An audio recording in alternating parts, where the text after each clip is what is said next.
나는 대학생 때 처음 자취를 시작했다. 부모님의 품을 떠나 혼자 지내는 것이 설레기도 했지만 한편으론 걱정도 됐다. 집을 구하기 위해 여러 군데를 봤지만 적당한 가격에 괜찮은 조건을 찾기가 쉽지 않았다. 그러던 중 한 대학가 근처에 위치한 오래된 다세대 주택을 발견했다. 가격도 저렴하고 캠퍼스에서 멀지 않아 계약을 했다. 처음 그 집에 들어선 날 집주인이 열쇠를 건네주며 조심스럽게 한마디를 덧붙였다. 여기 살다 보면 조금 이상한 소리를 들을 수도 있어요. 오래된 집이라 그런 걸 수도 있으니 너무 신경 쓰지 마세요. 그 말을 대수롭지 않게 여긴 나는 짐을 풀고 새로운 시작을 준비했다. 며칠은 별다른 일 없이 지나갔다. 학교에 가고 과제를 하고 친구들과 어울리며 자취 생활에 적응해 나갔다. 문제는 한밤중에 시작됐다. 그날 밤에도 어김없이 늦게까지 과제를 하다 잠자리에 들었다. 깊이 잠이 들었던 것 같은데 갑자기 귀에 속삭이는 소리가 들려왔다. 꿈인가 싶었지만 너무 선명했다. 누군가가 내 방에 있는 듯한 기분이 들어 깨어보았지만 주위에는 아무것도 없었다. 조금 찝찝했지만 잠결의 환청이라 믿기로 했다. 하지만 그런 일은 계속되었다. 다음 날도 그 다음 날도 어김없이 한밤중이 되면 속삭임이 들렸다. 점점 불안해져 집주인에게 물어보려 했지만 며칠 사이에 만나질 못했다.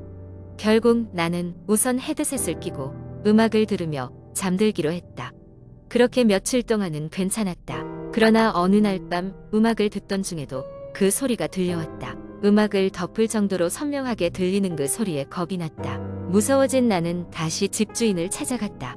드디어 집주인을 만나 이야기를 꺼내자 그는 약간의 망설임 끝에 말했다. 사실 예전에 이 집에서 일어난 좋지 않은 사건이 하나 있었어요. 하지만 오래전 일이라 괜찮을 줄 알았죠. 소리가 들리는 방이 아마 그 방일 수도 있겠네요. 나는 소름이 돋아 그 방에서의 일을 집주인에게 모두 이야기했다. 집주인은 미안하다며 방을 바꿔주겠다고 했다. 그래서 나는 같은 층 안쪽에 있는 다른 방으로 옮기게 됐다. 하지만 이상한 일은 멈추지 않았다. 이번엔 어떤 그림자가 보이기 시작했다. 방 한 구석, 어둠 속에 숨어서 나를 지켜보는 듯한 느낌이었다. 불을 켜두고 자려 해도 그 그림자는 저 멀리 어둠 속에서 나를 쫓아다녔다. 점점 잠을 이루지 못하게 되었다. 불면증에 시달리면서 학업에도 지장이 생겼다. 결국 나는 방을 뺄 수밖에 없었다. 짐을 싸면서 마지막으로 그 집을 돌아봤다. 그때 문득 벽에 걸린 오래된 거울에 내 모습이 비쳤다. 거울 속에 나는 웃고 있었다. 분명 내 입은 굳게 닫혀 있었는데 말이다. 놀란 나는 거울을 집어 던지고 황급히 밖으로 나왔다. 그 후로 몇 주 동안 무서움에 시달렸다. 새로운 집으로 옮기고 나서야 조금씩 안정을 되찾을 수 있었다. 하지만 그곳에서의 기억은 여전히 잊히지 않는다. 지금도 가끔씩 밤중에 그 속삭임이 들리는 것만 같다. 정말로 그 집에 무슨 일이 있었던 걸까? 알고 싶지만 겁이 나기도 한다. 인터넷에서는 종종 그런 이야기들이 무성하다. 오래된 집, 잊힌 사건, 그리고 그곳에 머무르는 이방인들, 잊히지 않는 공포의 기억이 다시 떠오를까 두려워. 아직도 그 동네 근처에는 가지 않는다. 두 번째 이야기. 한국 인터넷에는 다양한 공포 이야기가 많이 도는 편인데 이 중 하나를 길게 풀어보겠습니다. 이 이야기는 한 학생이 대학교 근처에서 경험한 기묘하고 소름 끼치는 사건에 관한 것입니다. 대학교 3학년이었던 나는 학교 근처에서 자취를 시작했다. 신입생 때부터 지내던 기숙사 생활이 조금 답답하게 느껴졌고 오랜만에 혼자만의 공간이 필요했던 것이다. 그래서 거실과 작은 방 하나가 있는 원룸형 아파트를 학교 근처에서 구하게 되었다. 건물은 조금 낡았지만 비교적 깔끔하게 관리되어 있었고 월세도 저렴해서 바로 계약을 했다. 이사를 하고 나서 며칠 후 나는 밤늦게까지 과제와 씨름하고 있었다. 12시가 훌쩍 넘은 시각 창밖에서 이상한 소리가 들려왔다. 아주 작은 소리였지만 반복적으로 울려 퍼지는 것이 신경 쓰였다. 처음에는 바람에 무엇인가 부딪히는 소리라고 생각했지만 그 소리는 마치 누군가 작은 소리로 속삭이는 것 같았다. 나는 귀를 기울이고 소리에 집중하기 시작했다. 도와줘, 도와줘. 소름이 돋았다. 누군가가 정말로 밖에서 도움을 요청하는 것 같았다. 불안한 마음에 창문을 조심스럽게 열어봤지만 밖에는 아무것도 보이지 않았다. 나는 내가 너무 피곤해서 환청을 들은 건가 하고 스스로를 달래며 창문을 닫고 잠을 청했다. 다음 날 밤, 이번에는 문 바로 앞에서 똑같은 속삭임이 들려왔다. 소리가 더 가까이에서 들린다는 생각에 심장이 쿵쾅거렸다. 나는 문을 열고 확인해 볼 용기를 내지 못하고 불을 모두 끈 채 이불 속에서 숨을 죽였다. 소리는 몇 분간 계속되다 사라졌다. 며칠간은 그런 소리가 들리지 않아서 마음이 조금 안심이 되었다. 하지만 한 주를 넘기지 않아 그 소리는 다시 돌아왔다. 이번에는 좀 더 구체적인 내용이 들렸다. 여기에 묻혀 있어. 찾지 않으면 나갈 수 없어. 뭔가 일이 잘못되었음을 직감했지만 나는 이를 어찌 해결해야 할지 몰랐다. 경찰에 연락하기엔 증거가 너무 부족했다. 그래서 나는 건물 관리인에게 이 이야기를 털어놓았다. 관리인은 처음에는 대수롭지 않게 여기다가 내가 계속해서 부탁하자 결국 옥상과 지하실을 점검하게 되었다. 그리고 지하실 한쪽 벽의 다른 곳과는 다른 점을 발견하게 되었다. 벽의 일부가 새로 도색된 듯한 흔적이 있었다. 관리인은 경찰에 신고하기로 했고 경찰이 출동해 벽을 뜯어보기로 했다. 벽 안에는 오래된 하지만 여전히 흔적이 남아있는 여성의 시신이 있었다. 경찰 조사 결과 몇 년 전 이곳에 살던 한 여성이 실종되었고 결국 이 건물 지하에 묻히게 된 것이다. 그 이후로 그 소리는 더는 들리지 않게 되었다. 나는 그 사건 이후 곧바로 그 아파트를 떠나기로 했다. 새로운 곳으로 이사한 뒤로는 어떠한 괴이한 경험도 없었다. 학교 근처 낡은 아파트의 그 일이 여전히 나에게는 충격으로 남아있다. 비록 무섭고 두려운 경험이었지만 그녀의 목소리를 듣게 된 것은 어쩌면 나와 그녀에게 모두 다행이었을지도 모른다는 생각이 든다. 세 번째 이야기 얼마 전 나는 친구들과 함께 시골로 여행을 떠났다.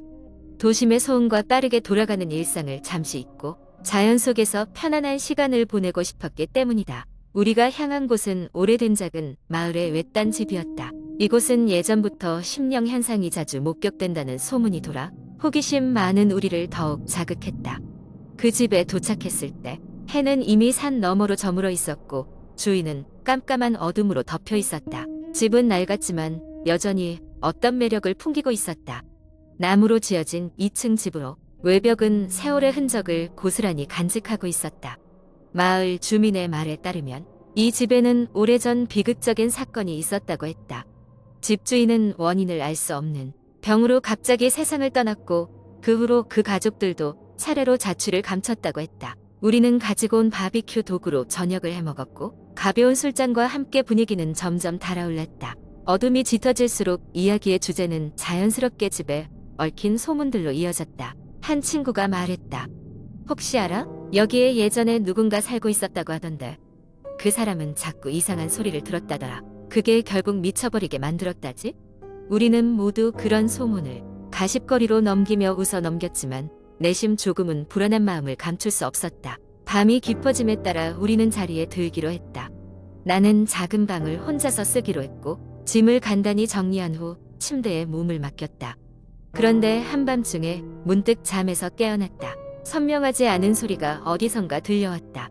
처음에는 바람 소리인가 했지만 이내 방금 전 친구가 했던 이야기가 떠오르며 목 뒤로 서늘한 기운이 스쳤다. 그 소리는 마치 씻지 않은 손으로 나무를 긁는 듯한 기분 나쁜 소리였다. 나는 침대에서 일어나 창문을 열어 바깥을 살폈다. 하지만 어둠 속에는 아무것도 보이지 않았다. 다시 침대에 누웠지만 이번에는 문 밖에서 또 다른 소리가 들려왔다.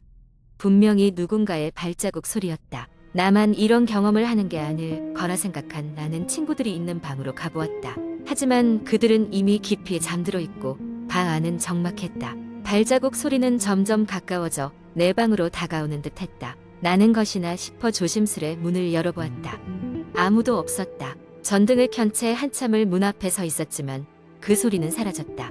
그 후로도 몇 번을 더 소리와 발자국 소리가 들렸다. 불안한 마음에 밤을 지새우고 아침이 되자마자 나는 친구들에게 밤의 일을 이야기를 했다. 놀랍게도 다른 친구들도 각각 이상한 경험을 했다고 말했다. 어떤 친구는 갑작스런 한기의 기운을 느꼈고 다른 친구는 누군가 자신의 어깨를 툭툭 치는 느낌을 받았다고 했다. 우리는 이 집에 더 머무는 게 좋지 않겠다고 결론지었다. 그날 오전 우리는 급히 짐을 싸서 마을로 내려왔다. 짐을 들어주던 정다운 마을 할아버지가 우리를 보며 말했다. 어젯밤 무슨 꿈 꾸었나? 원래 이 집은 꿈이 많은 집이라 하더라고. 우리는 집을 떠났지만 그 일은 오랫동안 우리 마음속에 남아 있었다. 꿈은 깨어나면 사라지지만 이 경험은 우리 모두에게 현실처럼 생생하게 남았다. 그것이 꿈인지 현실인지 알 수 없었지만 애써 잊기로 했다. 하지만 때때로 밤이 깊어질 때면 그 소리가 다시 들려오는 듯 했다. 밖에 서서 오늘도 어딘가를 배회하며 주인을 기다리는 발자국 소리가. 네 번째 이야기. 어느 비 오는 가을밤, 나는 친구들과 함께 오래된 폐가를 탐험하러 갔다. 그곳은 마을 외곽에 위치한 수십 년 동안 버려진 집이었다. 수많은 괴담과 무서운 이야기가 떠돌았지만 우리는 그런 것들을 한낱 헛소문으로 치부하며 호기심에 가득 차 있었다. 하지만 그날 우리의 생각은 완전히 뒤바뀌게 되었다. 비가 부슬부슬 내리고 있었고 폐가로 향하는 길은 질퍽거리는 진흙탕이었다. 우리는 손전등을 하나씩 들고 있었고 비가 점점 거세지자 더 빨리 폐가로 향했다. 폐가에 당도했을 땐 이미 피부에 소름이 돋고 있었다. 문은 녹슬고 삐걱거렸으며 창문은 먼지가 가득해 실내가 거의 보이지 않았다. 집 안으로 들어서자마자 열기로 가득 찬 습기와 곰팡이 냄새가 코를 찔렀다. 벽지는 너덜너덜했고 바닥은 군데군데 썩어 있었다. 우리는 서로를 격려하며 1층을 돌아보았다. 식당에는 낡은 식기들이 아직 놓여 있었고 마치 누군가 식사를 하다 자리를 비운 듯한 모습이었다. 하지만 가장 소름 끼치는 것은 젖은 흔적이 있는 식탁 위의 장난감이었다. 녹슬었지만 여전히 잘 보이는 자그마한 인형이었는데 그 얼굴은 희미하게 웃고 있었다. 주변 친구들도 인형을 보고는 움찔하며 물러섰다. 누군가가 우리를 지켜보고 있는 듯한 기분이 들었다. 우리는 용기를 내 2층으로 올라갔다. 계단은 삐걱거리며 우리의 무게를 간신히 버티고 있었다. 2층 복도 끝에는 유독 문이 하나 있음을 발견했다. 그 문은 다른 문들과는 다르게 새 것처럼 빛나고 있었다. 누군가 최근에 그 방에 들락거린 것만 같았다. 우리가 문을 열자 가슴속에 차가운 바람이 휩쓸었다. 방 안은 다른 곳에 비해 깨끗해 보였으나 무엇인가 불길한 분위기가 감돌았다. 방 중앙에는 오래된 책상이 있었고 그 위에는 녹슨 펜과 군데군데 얼룩진 일기장이 놓여 있었다. 열린 일기장의 페이지에는 흐릿한 글씨로 무언가 적혀 있었다. 여기에 들어온 자, 나의 고통을 알리라. 나의 목소리를 듣고 나의 존재를 기억하라. 우리는 등골이 서늘해짐을 느꼈다. 그 순간 바깥에서 천둥이 치며 번개가 방을 순간적으로 밝히자 창문 밖에는 아무도 서 있지 않음을 확인했다. 하지만 친구 중 한 명이 외마디 비명을 질렀다. 벽에 걸린 거울에 우리 뒤에 서 있던 존재를 봤다고 했다. 예쁘게 차려입은 여인이었다고 한다. 그러나 우리가 돌아봤을 땐 아무것도 없었다. 우리 중 몇몇은 놀라 당장 이곳을 떠나자고 소리쳤지만 나는 이 일기장의 마지막 페이지를 넘기고 말았다. 여기서 나가려면 나를 떠나 보내야 한다. 그렇지 않으면 영원히 갇히리라. 우리는 서둘러 집을 빠져나갔다. 비는 여전히 퍼붓고 있었고 차가운 바람이 우리를 밀어내듯 불어왔다. 마을로 돌아와 우리는 각자 집으로 흩어졌다. 그날 밤 나는 꿈을 꾸었다. 손에 하얀 장미를 든 여인이 나타나 나를 바라보며 속삭였다. 나를 기억해줘. 그 후로 우리는 다시는 그 폐가에 가지 않았다. 그리고 누군가는 아직도 그곳에서 누군가가 우리를 기억해주기를 기다리고 있을지도 모른다. 그리고 비 오는 밤에는 가끔씩 그 여인의 속삭임이 내 귓가를 스치고 지나가는 듯하다.